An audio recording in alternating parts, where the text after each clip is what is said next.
All right, we're live. Good morning, good evening, good afternoon. This is your host, Pamela Winfrey. I'm the host of the ASU-Leonardo Lasers, and it gives me great pleasure to have this opportunity to talk about the Imagination Fellows. I mean, can you imagine Imagination Fellows? It's such a great term. And we have three wonderful people. We hope Melanie we're having some troubles getting her on, but we hope that she's going to come. And I do want to remember to say, if you have headphones, you might want to grab them because we do have some audio that is actually much more effective if you have your headphones on. But anyway, we have a wonderful roster of people today. I'd want to start by saying that this is a joint project with Center for Science and Imagination, which is one of my favorite departments at ASU. Incredible. Ed Finn might be joining us. He's the director of that particular department. And also Diana, who is our CEO of Leonardo. She's here with us today. And it gives me great pleasure to introduce Diana because she has facility of mind, which I always appreciate. She is a completely elastic thinker. So without further ado, let me turn it over to Diana. Diana, how are you doing? I'm doing great. Thank you so much, Pam. I appreciate that invitation, the idea of having an elastic mind. I appreciate that not only because it allows me to think out loud, which I like to do, but also because as the brain is this elastic muscle, I want to remind us, so is the heart. The heart is our most elastic muscle, and in honor of this week's celebration of Martin Luther King Jr.'s birthday, it's a privilege for us to lead with love and invite and invoke our heart's exercise of compassion into our creative work. It looks like Ed may have just joined us. If so, I'm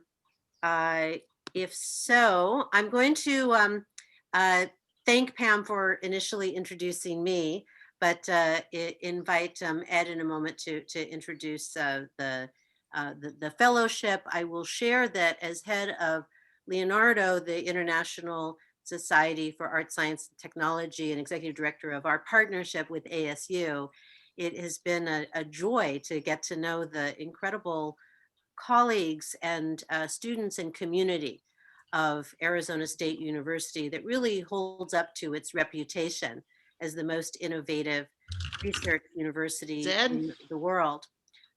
One of the expressions of that innovation comes from this merger of science and imagination. So Ed and I were scheming how we might collaborate when I joined this community, and we were delighted to land on the idea of this Leonardo Imagination Fellowship. And that's what we'll be presenting today. So I'm going to hand it over to Ed to share a few remarks, and then we'll spend most of our time with the fellows and their work. Good morning, everybody. Thank you so much, Diana. Nice to see you all. I'll be brief. I'll just say it's been a real pleasure to host these fellows at the Center for Science and the Imagination and to collaborate with Leonardo around our shared word, imagination. And I think the work of the fellows demonstrates beautifully how important imagination is, not just as a fundamental human capacity, the ignition system for all these other things that we care about, like resilience and empathy and anticipation, but also because it's the way that we get together to imagine the future, and we navigate the challenges that face us in the 21st century individually, as communities, as a species. And those challenges are not just about survival in the face of climate change, but they're also about meaning and care, as Diana was just saying, and about beauty and about how we don't just survive, but thrive and adapt. And the only way we can do that is to do it together. And I think actually the only way we can do that is through art and is through demonstrating the paths forward for meaning and for care, not just the technical paths forward. So it's been really exciting to see the fellows collaborate with one another and connect to our various communities through these different networks and institutions. And I'm so excited that we'll get to hear sort of a culminating report sharing some of their work from the fellowship and all of the things that they're going to continue to do as they carry their work forward. So thank you so much. And I will turn this over to the fellows to tell us about their project. So Nandita, you are the first on. Indeed. So I'm just going to go ahead and share the screen and start playing my presentation. Just give me a moment. And Nandita, can you also just tell us a little bit about yourself and where you're calling in from or zooming in from? That's all in the presentation. Sorry. Can you see my screen? Yes, we can. Awesome. So hello, I am Nandita Kumar and I'm based in Goa, India. I feel like I'm really lucky to be in Goa with a garden and as an artist, which is right in the middle of this huge paddy field. Now the garden actually is an extension to my practice where I experiment for some of my projects. So 4 years back, I suddenly developed all these allergies and it prompted me to look into alternative food and medicine. And one day, while I was walking around, I started collecting plants that were around the ditches and the paddy field within a 20-minute walking radius from my studio. After researching them further on the internet, I realized they had a lot of medicinal and food value. And this curiosity triggered projects that basically attempts to look at a future landscape, where I've started experimenting and archiving the research on varied plants that have the potential of being reintegrated into our lives. Now, over the past few years, as my projects have become heavily research-based, I've become interested in the data, its representation, how one communicates that to the larger audience. Now, as the internet continues to blur the boundaries between communities, the world, as we see, has become increasingly data-driven. Information overload and lack of meaning, complexity, and fake news has made people feel anxious and powerless. So I find myself asking questions. How do I make this data experience where I present it within the artwork more intuitive and creative for the viewer so that they can build new neural networks and draw insights from the data presented? Therefore, through my experiments, I explore different interactive methodologies that potentially could propel the human race towards a sustainable development. And this not only focuses on environmental protection, but also social development. Now, the work being proposed for the ASU-Leonardo Fellowship is a work in progress, and it's inspired by phytoremediation. Now, that actually refers to technologies that use living plants and their associated microorganisms to clean up soil, air, and water by removing or rendering toxic contaminants harmless. Now, the plants chosen specifically for this project can grow in water bodies and wetlands in the tropics to the temperate zone where most low-income economies are found. And this has been the basic criteria for the research.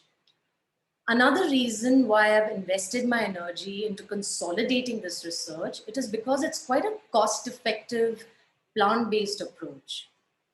And I'm hoping that future ecologies in low-income economies can actually use this assimilated research to adopt these plants in their local spaces and discharge clean water before it actually re-enters the water system. Out of this research, I plan to build an art installation, which is a futuristic self-sustainable sound biosphere that consists of these archived plants. It not only compromises of a formal ecology, but also what I've tried to do is to create a poetic analogy that explores the larger relationship between humans and their ecological environment. Now, the baseline sound, which you're actually hearing right now, um, will immerse the room where this interactive installation will be placed. A biosphere in a glass sewage tube containing 40 such plants will be built with the copper slides, which mimic how PCB boards are printed. Each archived plant, which you see in this project and in this biosphere, is presented by one main pollutant, even though every plant remediates multiple metals and chemicals. I've also divided these pollutants into 4 different categories for easy understanding, which is agricultural, industrial, heavy metals, sewage waste. So the main question is, how does the viewer engage and learn? A table placed in the same room will let the viewer pick up the water pollutant in the test tube and take it to a barcode reader as if in a supermarket. Each barcode is connected to a sound frequency that represents the pollutant. Activating the frequency via the barcode results in layering of these frequencies on top of the baseline track, which actually represents water, thus symbolically representing how commodities being manufactured by humans gets easily intermingled with water and enter into ecological or our body systems. Simultaneously, this piece also activates audience participation creatively. And in the process, it creates a sound piece which is generated through chance, through the interaction, through the user interaction while they're actually exploring this biosphere. So how is the sound created? The enthalpy of each chemical bond has been calculated and converted into an audible frequency range. What exactly is enthalpy? It is when atoms combine to form compounds, or break down of compounds, they result in heat being released or absorbed in a chemical reaction. This change in energy was mathematically actually converted into an audible frequency range. This interactive sculpture will take form, will actually reenact all those missed and basically invisible encounters between plants, pollutants, and people, the triple P. When the river activates the barcode for sound, the plant information in the form of a digital book will also appear on a screen, which the viewer would be able to read. Simultaneously, there's also an analog book that would be placed in the space. This book contains information like what environmental conditions the plant can grow under, what toxins a particular plant can remediate, what are the food and nutritional benefits and additional uses of each plant from its phytoremediation capabilities. Now, the concept of phytoremediation is relatively new and has appeared in literature over only the last 20 years. Now, as many metals that can be hyper-accumulated are also essential nutrients for humans and other biological entities, another symbiotic relationship can be built. Because it's easy to see that food fortification and phytoremediation are actually two sides of the same coin. Therefore, ultimately, humans can absorb these remediated pollutants 2 minutes. created by their own polluting methodologies. Through an interactive sound installation and a book, the aim is to create an interactive way for individuals to discover what could contain in a drop of water, how deeply interconnected our chemistry and biological environment is. To think about technology is to really think about the future. Multitudes of issues are actually arising in social behavior patterns among humans as well as ecological issues. This project wants to envision how we could live sustainably and symbiotically when the resources already provided by a local environment. Therefore, it is a necessity, whether environmentally, politically, technologically, of being a more well-informed and active participant in the changing and reconfiguring of our future. Ah, wonderful, Nandita. We'll just keep on moving. That would mean that Brooke is our next person up. Thank you so much, Nandita. That was really lovely. Brooke, how are you doing? Are you ready to present? Yes, I am. Okay. Hi. Ayakwi, hello. Nuknao Brooke Thompson. I'm from the Yurok and Koduk tribes of Northern California. Right now I'm in Portland, Oregon, and kind of ironically being from California, I'm pursuing my master's degree in environmental engineering from up here in Portland. And my project is called Tech versus Tech. And then I'm going to paste my website into the chat real quick.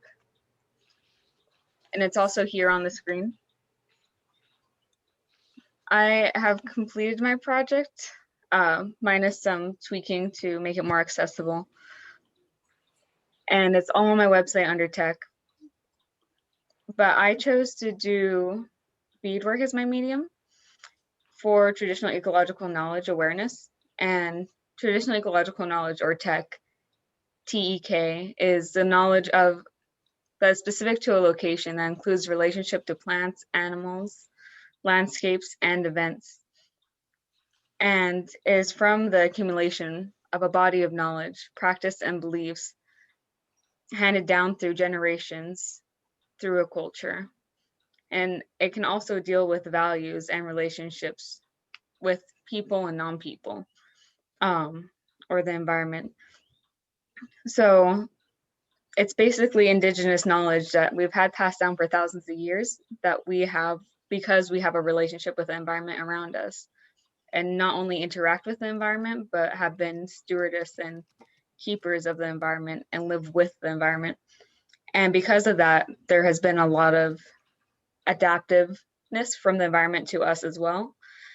I'll touch on that a little bit later, but pretty much in the United States, there are myths that when people came over here, that wilderness was vast and untouched and beautiful, and that even carried over to things like the Roosevelt administration, who made the national parks and made them to not be touched by Native Americans.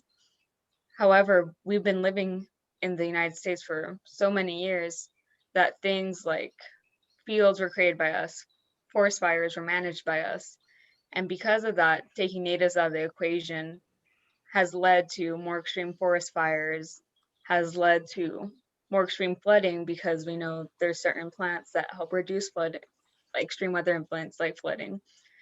And insect species and other species that have gone endangered, such as a certain butterfly species in California that relied on the prairie grounds. And the only reason the prairies were there is because the natives were creating them for thousands of years. And so that butterfly actually adapted to live in those quote unquote man-made prairies. And so for people who aren't familiar with tech, I often describe it as a way that every generation is like a data point, and those data points are being passed through oral tradition through thousands and thousands of years. And so there is backing to it. And a lot of times you'll see our traditional ecological knowledge in mainstream and white academia, but it's presented as new findings because a white person will do the like quote unquote actual research and put the current data points in Excel and find that correlation, even though we've already been aware of that correlation, but just are not recognized for it. So in my project, I created 4 pieces of beadwork and then had 4 people who are experts in each of those fields of tech speak on it for about 28 minutes each. And you can listen to each of them talk about these specific pieces of tech on my website, since I won't have time to go into it now. But 2 are from tribes in California, the ones on the bottom. McKaylee's from Cherokee Nation, and Captain Kerr is from New Zealand. And so these are the pieces I created. They all together, this project took about 120 hours to complete. Each piece of beadwork takes about 12 hours. And they're each puzzle pieces because I wanted to show that these are just 4 specific parts of traditional ecological knowledge that fit into a much larger framework of all the vastness of knowledge that is out there and not utilized. And so the top left is on forest management, and that's a big topic in California. Top right is agriculture / land management, and it displays the 3 sister plants where there's corn, squash, and beans, and the beans grow up the corn stalk. The corn releases nitrogen into the ground for the squash and the beans, or the beans release nitrogen for the corn and squash. The squash's leaves protect the corn and beans from predators. And yeah, the corn allows the place for the beans to grow. Then all this together too, it's not only how they're growing together, but the combination of micronutrients, macronutrients, and vitamins and all these plants is what's needed to have a holistic and healthy diet in the area. The bottom left is water management through the Klamath River. So those are all species that live in the Klamath River traditionally: lamprey, sturgeon, and salmon. And then the bottom right is wayfinding and traditional forms of navigation using stars. And then they all fit together like this. So technically, if this project wanted to be expanded by me or someone else, it could. And quickly, I wanted to show how the process of beading works. Oh, I think I have to share that screen too. One moment. Share screen.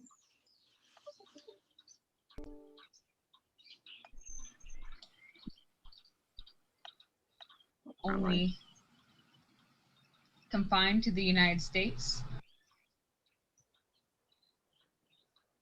There we go.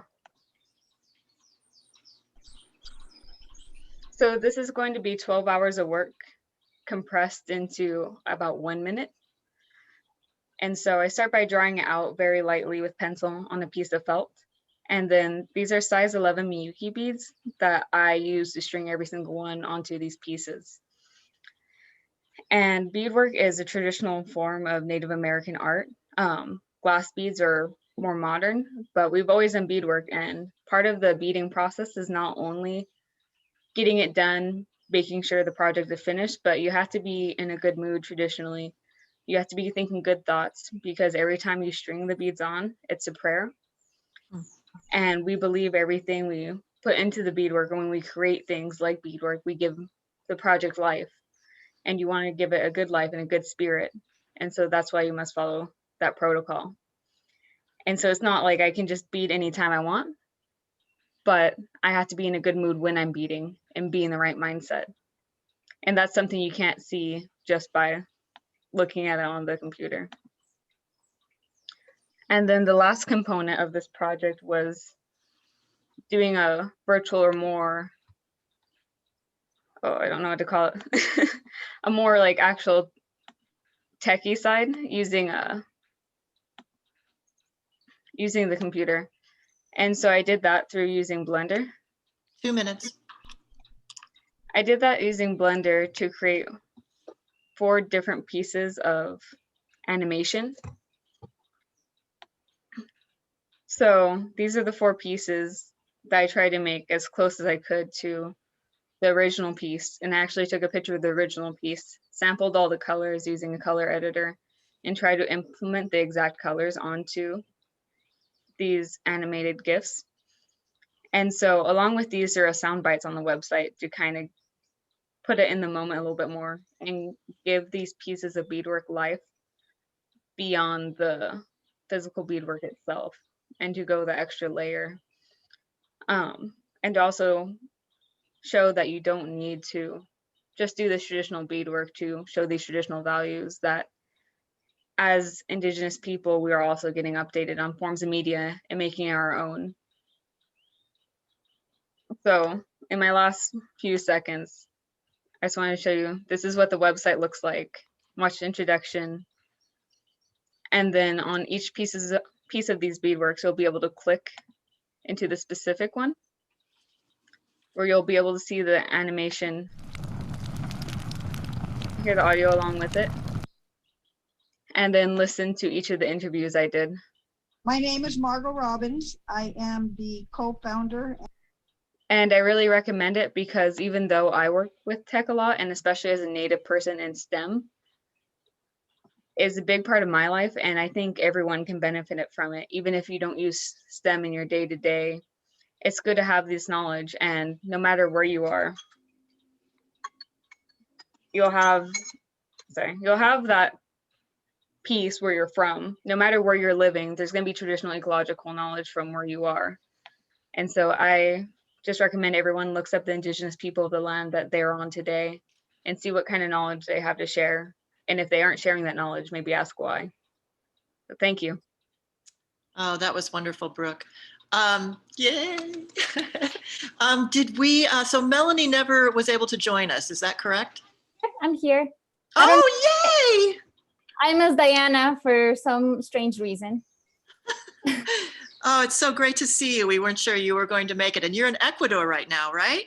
Yes, I am. And I'm so sorry. I actually messed up my time zone. I thought I still had another hour to go. Oh, that's good. So I cut my work meeting short. So but I'm very happy to be here. Thank you, Diana, for sharing your name with me. So yeah, let me tell you a bit about mycorrhiza before I start sharing the video and my screen. I am pursuing my PhD in circular economy at the moment, and the focus of the project that I started working on is the social value of the circular economy. And when I began that process of exploring the social value, one of the main things that you have to acknowledge is the difference of what it means to install a circular economy in the main economies in which it has been introduced. The first one being that actually started regulation was China. And then we had a very big movement and in agreement with the EU laws throughout the European Union. And now many countries are installing the circular economy.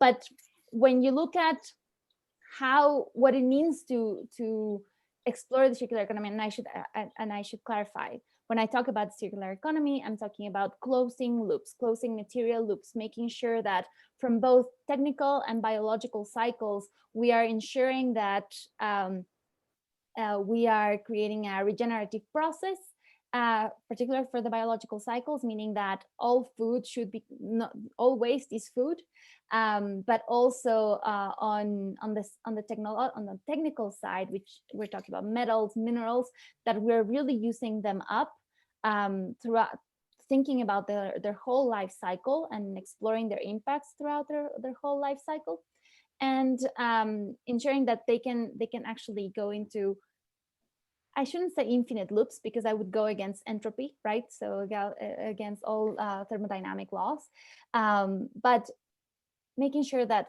when we are cycling, we are optimizing those processes. So when I'm talking about all of these material portions, what does it mean to be social? And it truly means who is in charge of this and who makes themselves responsible of ensuring that those loops are closed. And in Ecuador, those people that really make it happen are recyclers, are waste pickers, are people who have been living on the edges of landfills and really dump sites, using up this material. So as I've been pursuing my research, I always thought that it was a little too academic. And you go through, even when you're doing qualitative work, it feels like there should be a better way to communicate what we are achieving through this, and what is the impact, the social and really the triple bottom line impact of installing a circular economy. So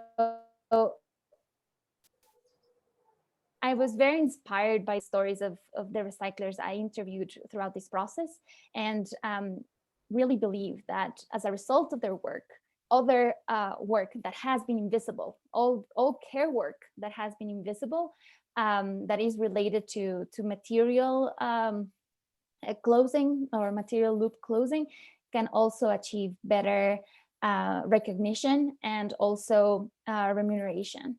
So I'm gonna go ahead and share the video. Oh, can you let me share, please?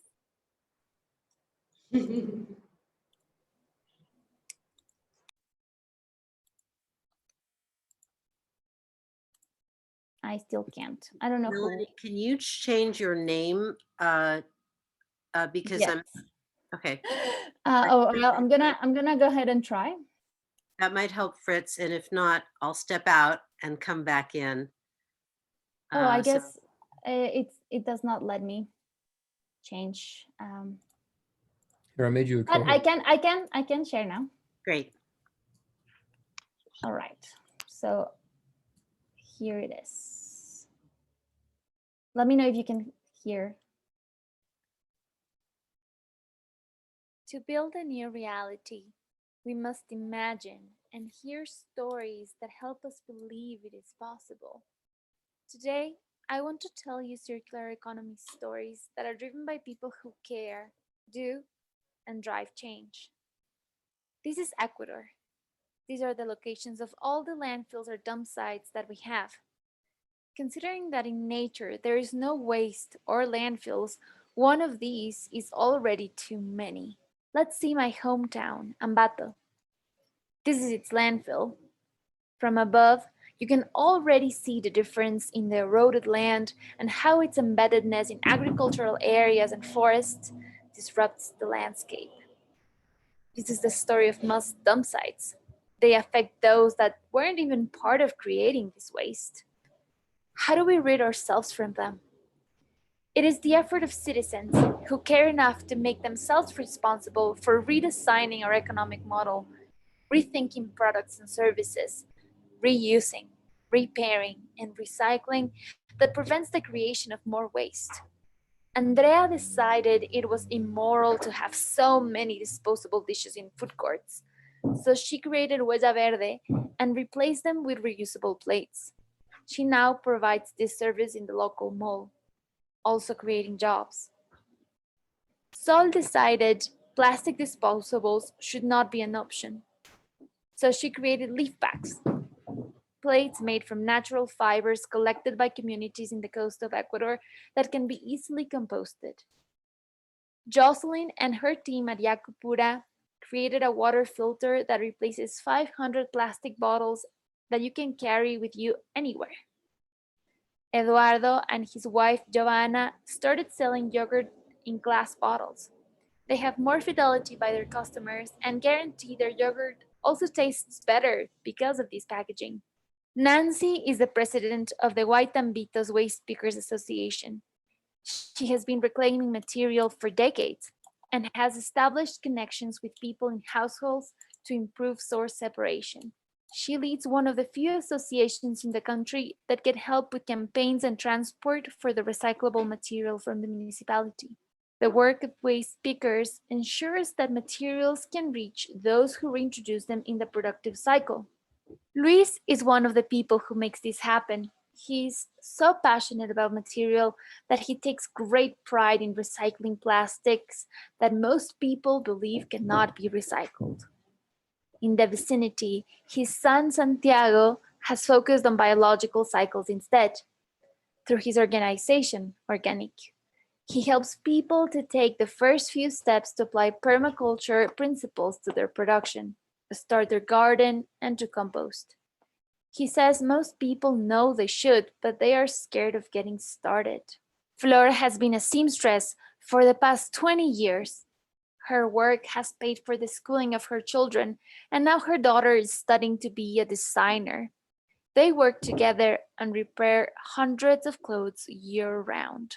Francisco is a mechanical engineer that has been fixing machinery in Ambato's industrial park for decades. He enjoys the challenge of remanufacturing the pieces available. They are not alone. There are hundreds of initiatives and people trying to make a difference through their creativity and honest work. All of them, however, require other people to care and make the decision to choose better, be willing to follow through, share, and many times be willing to trade.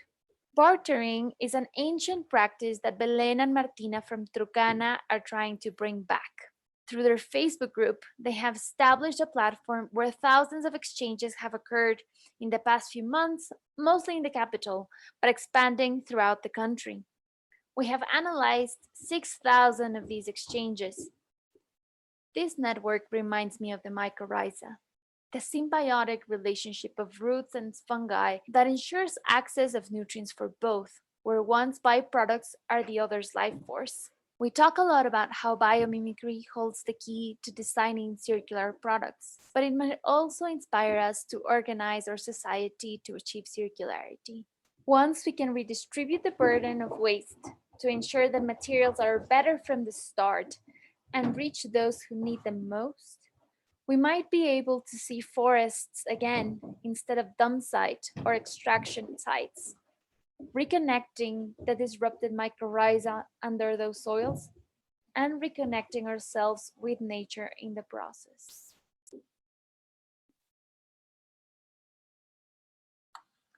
So one of the great things about this is truly the collaboration, and I know that the biggest thing about the fellowship was truly the fellowship. I remember Diana and oh, sorry, that was still YouTube. Apologies. And I've had a truly fantastic team who got involved in the process. So maybe I should clarify a bit about the idea of the piece.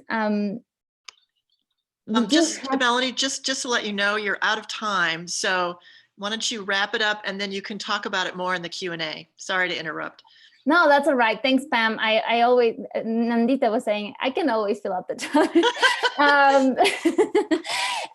So yeah, I can talk about the process and what it entails, but I'm happy to share that this will actually be part of a virtual exhibit that is called Environmental Racism is Garbage. I will put the link on the comments, on the chat. Excellent, Melanie. Well, so now that we've seen these three excellent projects, we'll open it up to our excellent audience. I've noticed that there's a lot of people in our audience who are also involved in a lot of natural works and recycling. And so I wanted to open it up and see if anybody had some questions.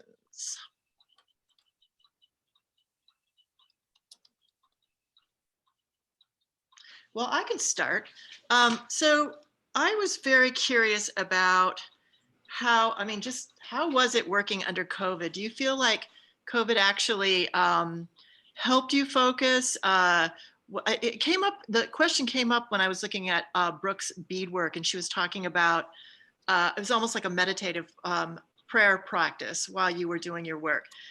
So I just wanted to open that up to everybody just to see if anybody else had thoughts about what it's like to create work under a pandemic.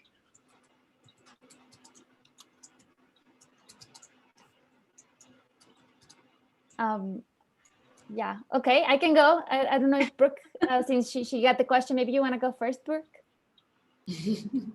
Yeah, I can go real quickly. I feel like that was a good summary, though, that I don't work with a team of people. It's just me. And besides the people I'm interviewing, I think the only drawback for me is that not being able to do the interviews in person, I could have got better audio quality versus recording on Zoom. If someone's internet is not great, then you get little cutouts every once in a while. So that's slightly frustrating because everyone there is so knowledgeable and I really want to be respectful of like how I present their information and making sure I'm the best representative for them. That I wish I could have done that slightly differently, but other than that, it's probably helped more than anything just because I'm stuck here. What else am I going to be doing? because it's really hard to travel with beadwork and try to work on it on the road. So it worked out fine for me. Well, that meditative process might have actually helped. Hi, Lori. Hello. You're on the big screen. Oh, I am? Just to warn you. Maybe because I'm typing, sorry. Lori does amazing public art around the United States and in Arizona, and she's been doing it for a long time. And I was really, really interested, Nandita, in the work that you're doing with the water remediation, the sort of the phyto, using plants to help with the water quality. I was just a little bit, and I absolutely love your imagery. And I feel as if there's so much potential to really engage public and, help get information out that needs to get out. So I'm a little bit unsure. You were talking about hyperaccumulation, and then you were also talking about the foodscape, the people eating the plants. Mm-hmm. Were there some things in particular that you were concerned about, or that you'd like to make more obvious to people that are about to eat a plant that's been grown in poor soil? I was seeing a future that's more circular. So basically the same plants which remediate water can be pulled out, dried up, and take out and extract nutrients, which we could have, like say magnesium, or whether it's zinc. You could have them as micronutrients. We'll have to get more sophisticated in our technology. So that's why I was saying food fortification and they're part of the same side. They're two coins of the same thing. So there is this concept floating around where you could use the same plants to actually derive micronutrients back to the human race. Yes. At the end, we're both weeds in a way. Yeah. Any dangers that you are running into in your research? It's just always something that has been, a little bit of a flag for me, growing plants in poor soil. I spend some time in a place that has a lot of mining and very, very toxic, heavy metals, cadmium, and things that you don't really want to have in your body. So is your research going in that direction? It might not be. But no, because what I'm doing is every representative contaminant, I actually talk about how it's going to be affecting the human body. Yeah. What are the issues related with, what kind of sickness it can, what are the symptoms? Then I get into what plant can actually remediate and what are the different metals and sewage or whatever it can remediate. There's a list, at least all of them can remediate at least 6 to 7 contaminants. Yeah. Then I get into the usages of plants, whether as a medicine, whether as, they can be used to make mats. And I've collated all this knowledge from different parts of the world and assimilated all that knowledge in whatever I've been able to find in research papers. So the idea is ultimately, even if, say, for example, we're using this in remediating sewage, the plants have a particular level that they can actually remediate, and after a point they will die. Or they stop absorbing completely. So they have a level, and after that, basically, they stop absorbing. So you can actually extract those plants, not eat them directly, but they have to go through drying the plants and then extracting the micronutrients separately. So you have supplement pills, that's what is one way of so you are mining as a human, then you mine back as a plant and give that nutrition back into your body after it's remediated by these plants. Great. But it's I actually wanted to... Oh, sorry. I just wanted to comment on the previous question, because I feel like I actually had a very different experience from Brooke. For me, it was actually the absolute opposite of, I actually initially proposed this project where I was living in the capital of Ecuador, and I moved back to my hometown to be closer to family and to be in the countryside.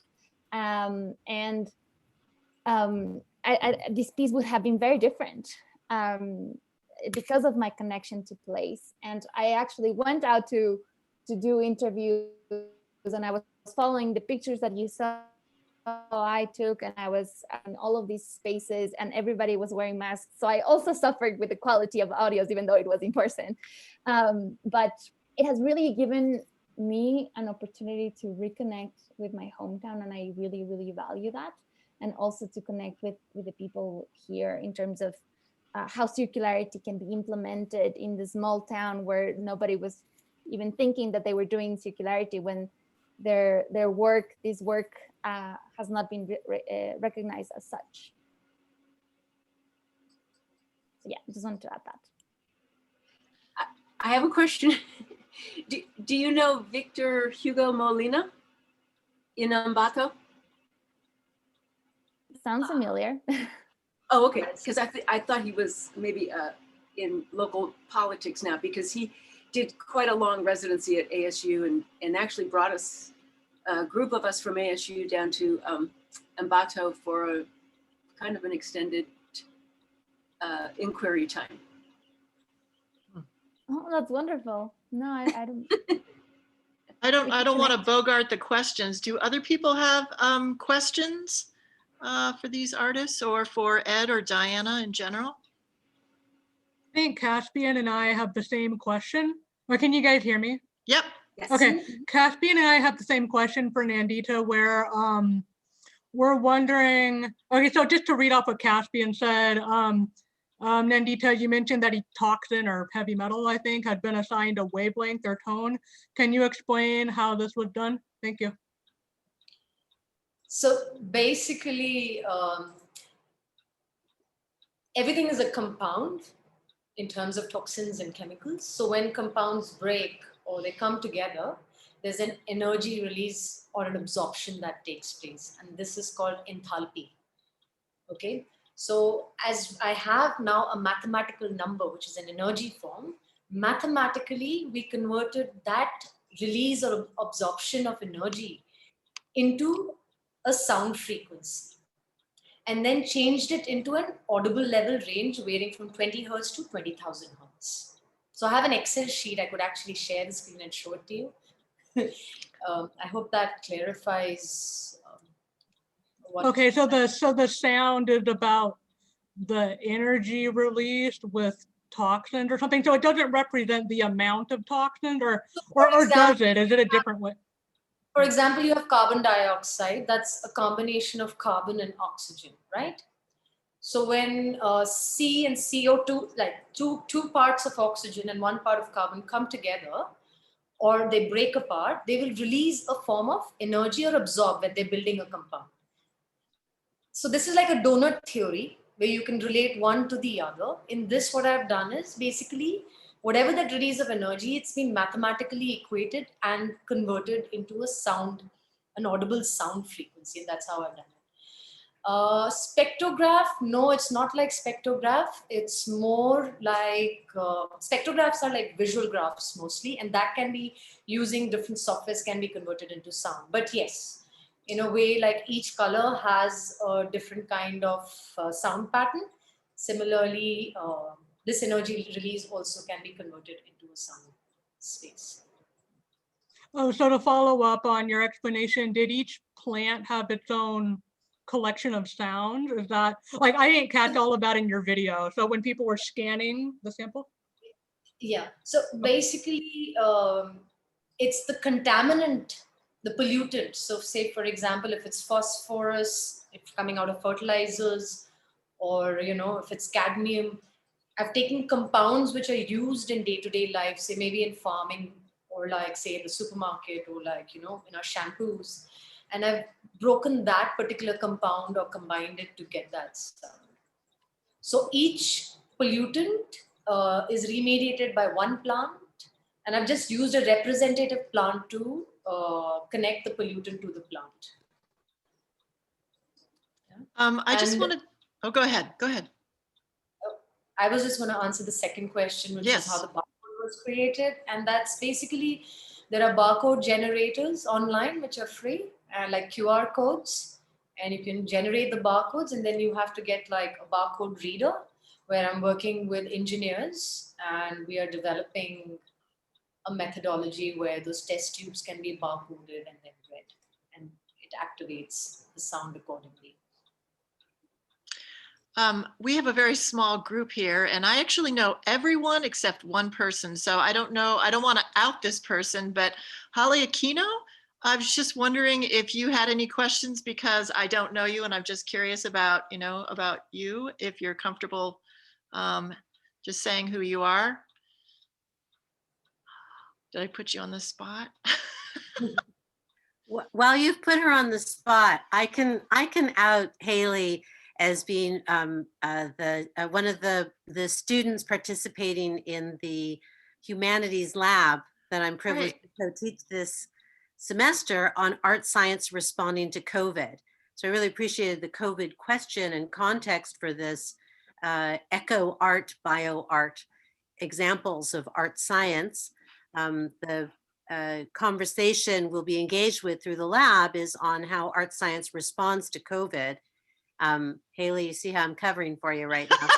That was very artfully done, Diana. But I do think that the context we're operating in of COVID makes all of this art that much more profound and important, that the response we take is in part our creative collective connecting, and the way that we can do that with our traditions and our visions and with each other is a powerful part of our response. Haley, you unmuted for a moment. Are you feeling bold to say hi or ask a question? Yeah, hi guys. I'm so sorry for not participating in the conversation. I'm actually working virtually right now. I just wanted to hop on and listen to the conversation, but super fascinated by everybody's examples. Being an art science student, I didn't really know what to expect because I've never been to something like this before, but all of you are so great, and all of your pieces and works are so great. Well, it's great that you could join us. I do have a question to follow up, Diana, on what you were saying. One of the things I've noticed about COVID times is that a lot of people are saying stuff like, wow, I didn't know I could do without blah, blah, blah, like kind of an anti-consumption thing, which I think is a really interesting artifact of everybody being inside and not being able to just go out and shop. Like at least in the United States, that's a very big part of our meditation. I was once in a panel and there was an artist from Mexico City, and he said, you all think you have the highest standard of living in the United States, but I think you are poverty stricken, because when you are feeling bad, you go and shop. And I never forgot that, because I thought he was right. He said he made art and he thought his country made art. I want to respond to that question before the fellows, just to add to it. I remember an old friend from Greece saying to me when we were in college, you Americans spend a lot of money to have problems. Which I thought was a similar follow on there. But in the potentially anti-consumerism response we're forced into or are embracing with COVID, I think it leads us back to the circular economy, circular creation that may be a common through line to all three of the fellows. I appreciated how we can see a relationship between phytoremediation and mycorrhiza and traditional ecological knowledge. I would say, Brooke, not versus tech, but and tech. So how that all comes together is, I think, an interesting through line with all three of your work, but also in the way that you three came together through this fellowship, because we couldn't be in one place. We were enabled to attract and engage people who we couldn't have in one geography. That was so enriching to have, inspired by Brooke's reference in her second bead puzzle to the three sisters, these three fellows who became like three sisters, providing nourishment and nutrients for each other. So I wanted to invite some thoughts on that to follow on Pam's question.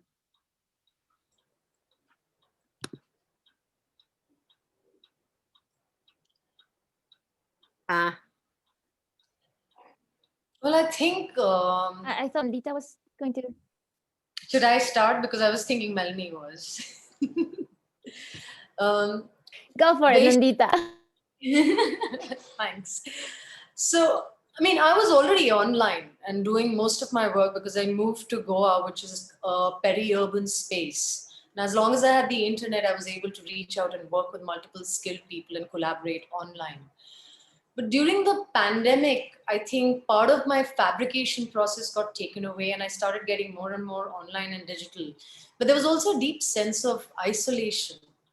And though I've been working through and throughout and doing projects, but I just felt like when this fellowship started, I've come across like 3 golden women along with 2 awesome mentors.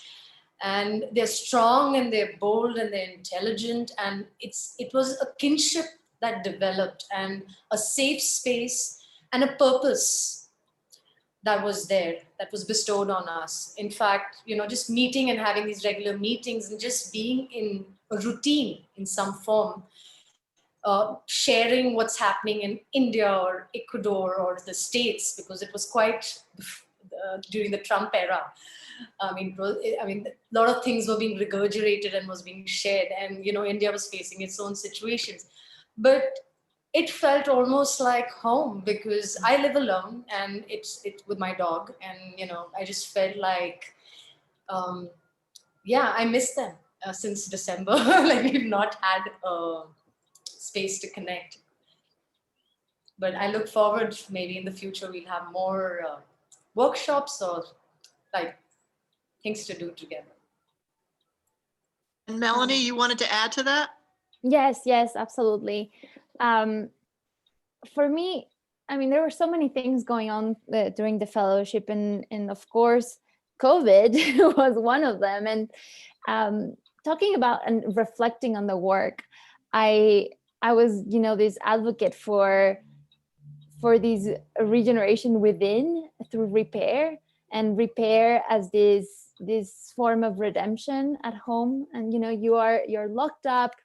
What you can do? You can repair. You can, fix your seams and do that little project that you've always had on the side that you've always wanted to repair on your side. And alongside this, I actually started in March a survey on what people were doing at home. Well, this was the first few days of the lockup. People were feeling different, like, oh, well, I'm gonna use up these few days that I have off to do these things that I've always wanted to do. And now throughout October and November that we were doing the fellowship, and I was following up with these people, like they truly committed to these things that were always side projects that now could become the real essence of life. Like, what do we live for anyways? But also, and one of the big things that I was very happy to bring, I was actually presenting to the National Congress last week, the National Congress here in Ecuador, for the new law that they're passing for circular economy here. And to be able to speak from the art and science, because I actually shared mycorrhiza with them. I actually made a different video in Spanish and all of these stories.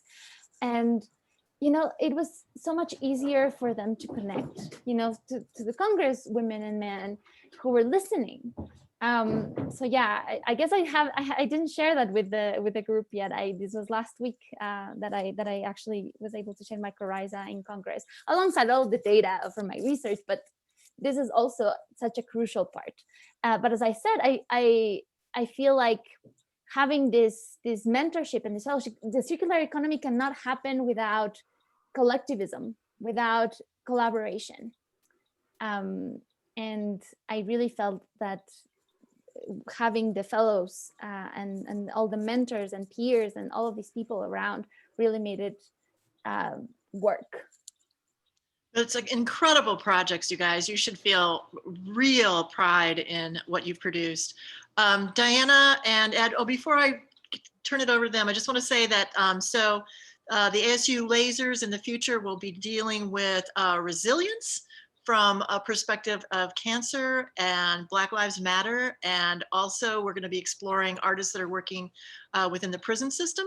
And so Diana or Ed, do you have any last words before we sign off?